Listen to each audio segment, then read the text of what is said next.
Caitlin Clark officially done for the 2025 WNBA season, as she and the Fever announced on social media.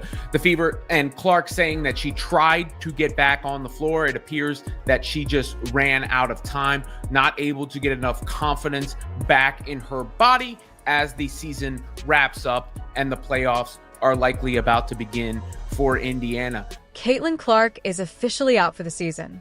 And it's not just a tough break for her. It's a disaster for the WNBA. Fans were strung along with vague day-to-day updates. Ticket sales skyrocketed on the promise of a return. And now refund requests are pouring in.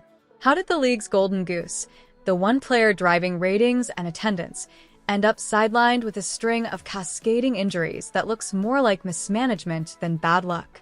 And more importantly, why did the Fever and WNBA keep feeding us cautious optimism while Clark's body was breaking down in plain sight? Before we break it down, drop a supportive message for Caitlin Clark in the comments and tell us, can the Fever actually make the playoffs without her? Let's go. Caitlin Clark, out for the remainder of the 2025 season, something we all think we knew was coming after what Stephanie White said earlier today. We couldn't be too sure until we see it for ourselves. And with this announcement from the GOAT's mouth herself, Caitlin Clark won't be returning this season, nor if the Indiana Fever make the playoffs. Her sophomore year unraveled almost from the start, and what followed was the injury saga nobody wanted to believe. The pattern is easier to see now with the timeline laid out clearly. In May, she first dealt with quad tightness that forced her to sit out a preseason game. On May 24th, just 4 games into the regular season, she strained the same left quad and had to miss multiple games. By late June, a left groin strain was added to the list. Then came the breaking point. On July 15th, a right groin injury in the final minute of a game ended her campaign. And just when fans thought the worst was over, August brought news of a bone bruise in her left ankle during rehab. What was supposed to be Clark's breakout sophomore season dissolved into one shutdown after another until she had appeared in only 13 games all year. I mean, it's a gut punch that basically encompasses an entire season of them. The Fever have lost so many players to injury, but obviously none bigger than Clark. And there was such a weight for this second season after her magnificent rookie season. And then, the anticipation of her possibly coming back, only for that not to happen, takes a lot of air out of the room, obviously takes a lot of energy out of the fans, and is a devastating blow for not just the Fever and the WNBA. Each stop along that timeline carried its own frustration. The team consistently labeled her injuries with day-to-day language that kept audiences optimistic. That phrase suggested a quick turnaround and allowed hope and ticket sales to carry on. But the reality was more complicated. When she returned from the quad strain, she was clearly limited. Her minutes were managed, her efficiency dipped, and she looked like a player trying to find rhythm without ever being fully healthy. Observers noticed. Public reporting and fan reactions started to question whether her returns were rushed, even as coach Stephanie White told reporters the Fever were using their West Coast trip as a chance to evaluate her progress. White also explained Clark hadn't been doing much contact work, a detail that hinted she was still far from 100%. As well, because Caitlin Clark fans, I want to say Fever fans, but at this point, so many of you, including myself, has lost faith in everybody involved in leadership and in management and coaching. We've just sort of, I got to tell you, I don't have any more real good things to say about the Fever organization as of now, because I will contend that they have known this was going to happen and they did not want to tell anybody. That's where the concern about overcompensation emerged. When one area isn't healed, the body shifts the load elsewhere, setting the stage for another breakdown. It's like patching a leaky pipe without fixing the pressure behind it. Eventually, the system cracks again. Clark's groin injury was a textbook example of that progression. Stress shifted from the quad into the surrounding muscles, and the cycle continued. Meanwhile, the messaging remained oddly upbeat. Fans saw glimpses. Clark was jogging lightly in practice, taking some warm-up shots, and even laughing with teammates, and it reinforced the sense she was right on the verge of returning. Local outlets echoed team statements, saying she wasn't far from playing again. But specialists know that quad and groin injuries linger, and recoveries that quick rarely hold. The visible optimism clashed with the more sobering reality, creating a loop where each promised comeback only deepened the disappointment once another setback came. All-Star and the 2024 WNBA Rookie of the Year has been sidelined suffering a right groin injury during the Fever's 87-77 win over the Connecticut Sun on July 15th. If you guys remember that game, Caitlin Clark put the team on her back in the winding minutes to give the Indiana Fever that lead. Clark also suffered a bone bruise at a later date during her recovery process. The moment everything collapsed was July 15th. In the final minute of a game, Clark went down with another groin injury, this time to the right side, and that sealed her season. From there, the picture became even clearer. She had been struggling to get through months of rehab and partial comebacks that never gave her body the chance to fully reset. The ankle bruise that followed during her rehab process felt like insult added to injury, a reminder of how fragile the situation had become. Fans finally stopped believing the careful updates and understood that she had been pushing through a compromised season all along. Caitlin has worked so hard throughout this time, doing everything possible to recover and return to the court, but ultimately, time is not on our side, said Indiana Fever COO and GM Amber Cox. While we will continue working with Caitlin and provide her with every resource we have available, there is not enough time left in our season for her to safely return, and her long-term health and well-being remains our top priority. We are looking forward to having her back at full strength to start the 2026 season. Clark appeared in 13 games during the regular season, averaging 16.5 points, 8.8 assists, and 5 rebounds per game, while helping lead the team to the 2025 WNBA Commissioner's Cup title. Her own words stripped away any remaining illusions. She admitted she spent every single day in the gym working toward a return, and when asked how she felt about the outcome, she said, "Disappointed isn't a big enough word." That raw honesty hit harder than any team press release. Clark had poured every bit of effort into salvaging her season, while the public narrative made it sound like she was on the verge of being fine. In the end, the truth was simple. A string of injuries piled up, took her off the court, and left the Fever without the one player who had reshaped the league's relevancy in real time. And this is what Caitlin wrote. I had hoped to share a better update, but I will not be returning to play this season.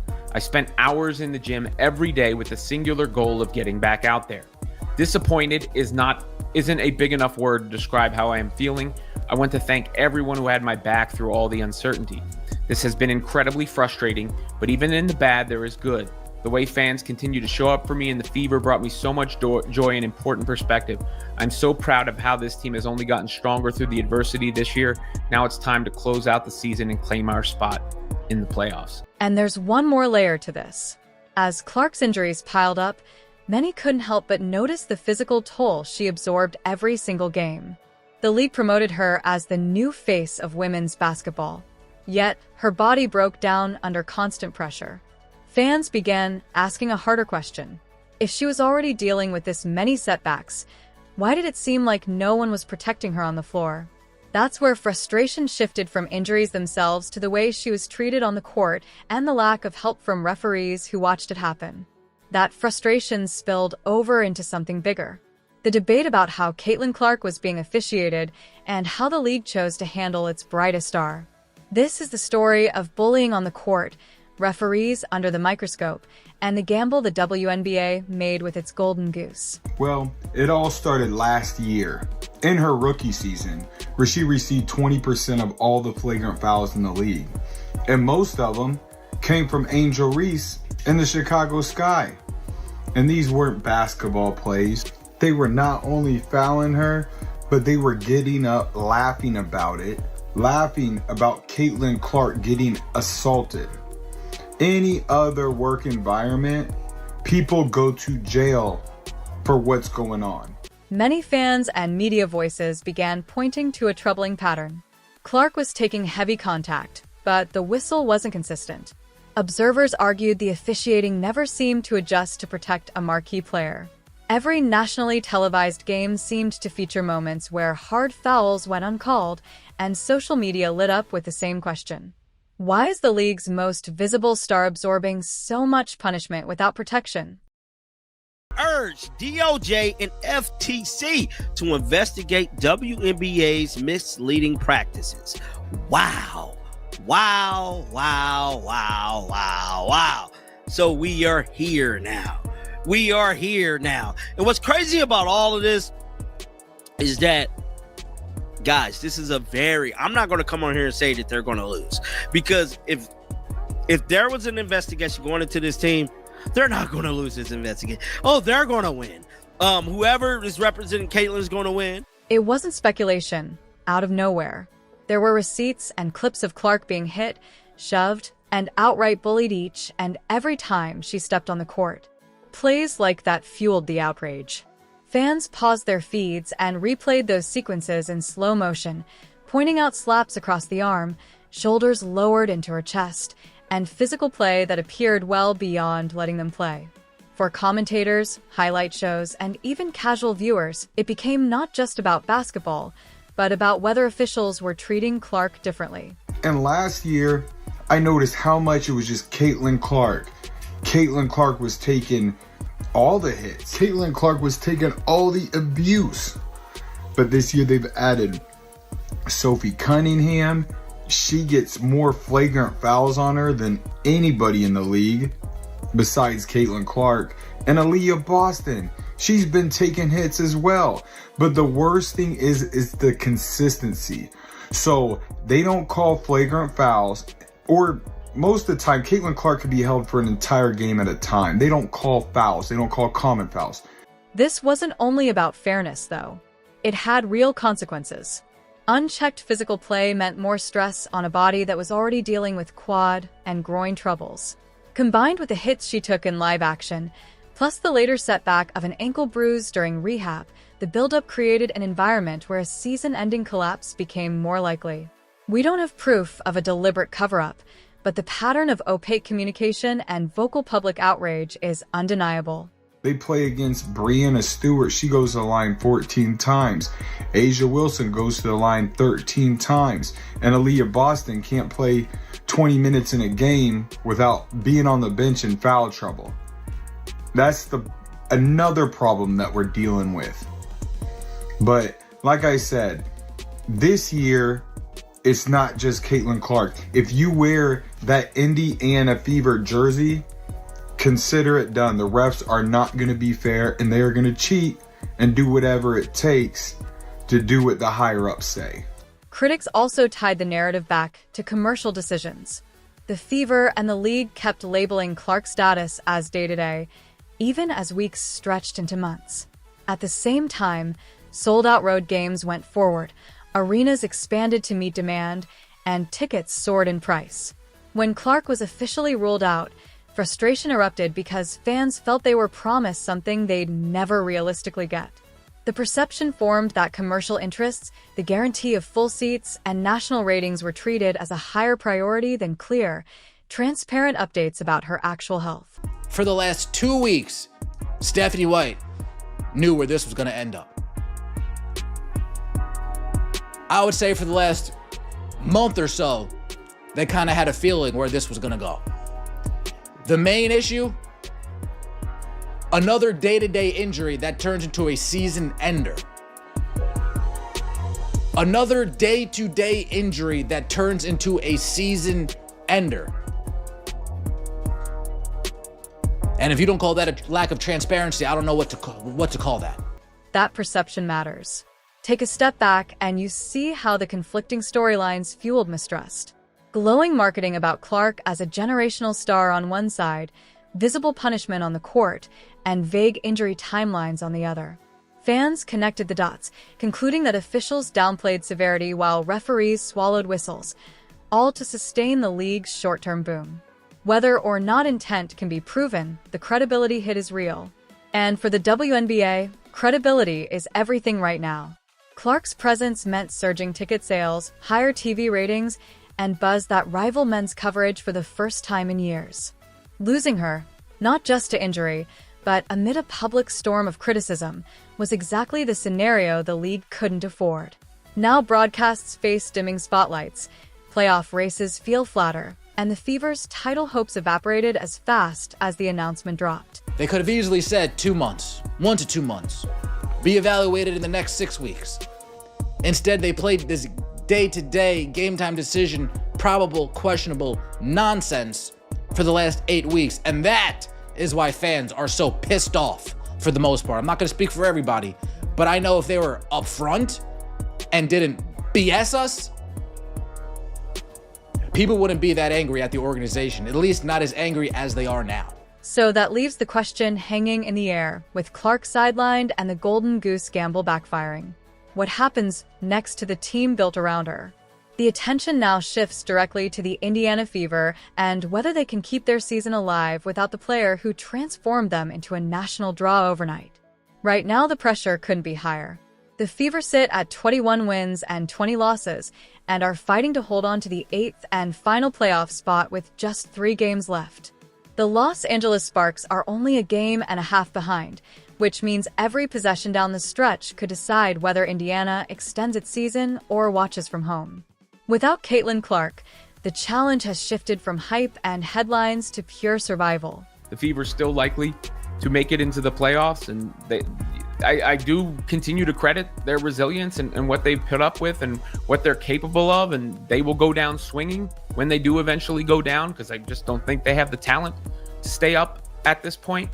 But I mean, Caitlin Clark said it, disappointed is not a big enough word. And I feel it's fair to say that,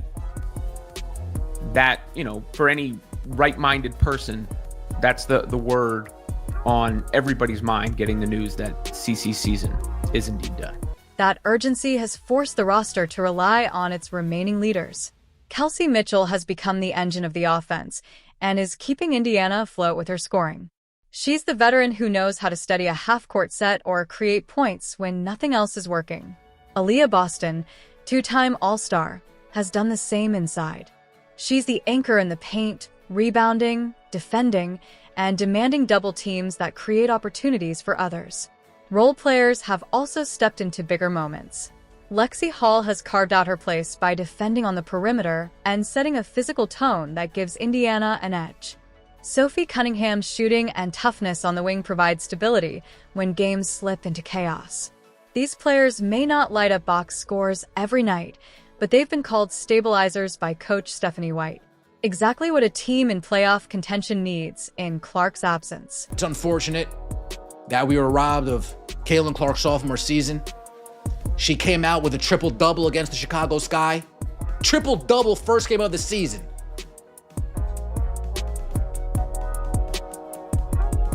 Returns from injury, 32 points against the New York Liberty.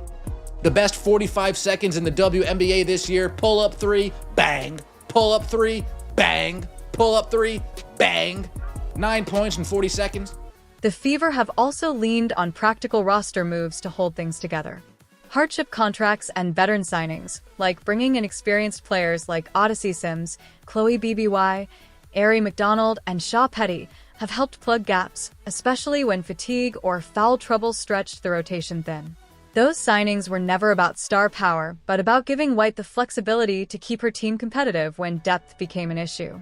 It's not glamorous, but it's part of what has allowed Indiana to stay in the chase with the Sparks closing ground. All of that has required strong direction from White herself. She's had to shuffle lineups, adapt roles, and keep her players believing they're capable of more than just surviving Clark's absence. Her emphasis on collective responsibility has prevented the season from unraveling.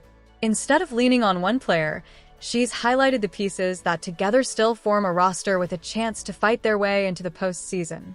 The story isn't about replicating what Clark brought. It's about finding new ways to compete. Mitchell's scoring, Boston's strength inside, Hull's defense, and Cunningham's toughness have made Indiana stubborn in games they could have folded. Add in the reinforcements from hardship contracts, and the Fever are still putting themselves in position to define their year on their own terms. This is on your head, Kathy Engelbert, and the rest of the WNBA Players Association executive leadership who failed to hold officials and players accountable for the barbaric style of play the Fever and Caitlin Clark have had to endure this year. Kathy, resign. If Indiana manages to make the playoffs, it won't be because the schedule fell their way or because opponents underestimated them. It will be because veterans stepped up, role players refused to disappear, and the team built a foundation in the middle of chaos. That's a payoff worth watching. Proof that even without their star, the Fever still have the resilience to matter in the postseason conversation. But this season is not just about Indiana's ability to adapt. It's about what Clark's injury revealed on a larger scale. As the Fever pushed through their final stretch, the entire league was left facing the bigger question of what went wrong and what this moment says about the WNBA's handling of its brightest player. For many fans, this season feels like evidence that the league and team communications broke down when it came to player health. The frustration is real, but the Fever's front office maintains Clark's long-term well-being was always the top priority. As Fever General Manager Amber Cox put it, the organization is looking forward to having Clark back at full strength in 2026. A clear signal that recovery, not short-term gains, will guide the path forward. In the meantime, players like Mitchell, Boston, Hull, and Sims keep carrying the fight, proving Indiana still has a heartbeat. So, now it's your turn. Drop a supportive message for Caitlin Clark in the comments and tell us, can the Fever actually make the playoffs without her? Like, subscribe, and turn on all notifications so you never miss out. Click the video on the screen, and we will see you in the next.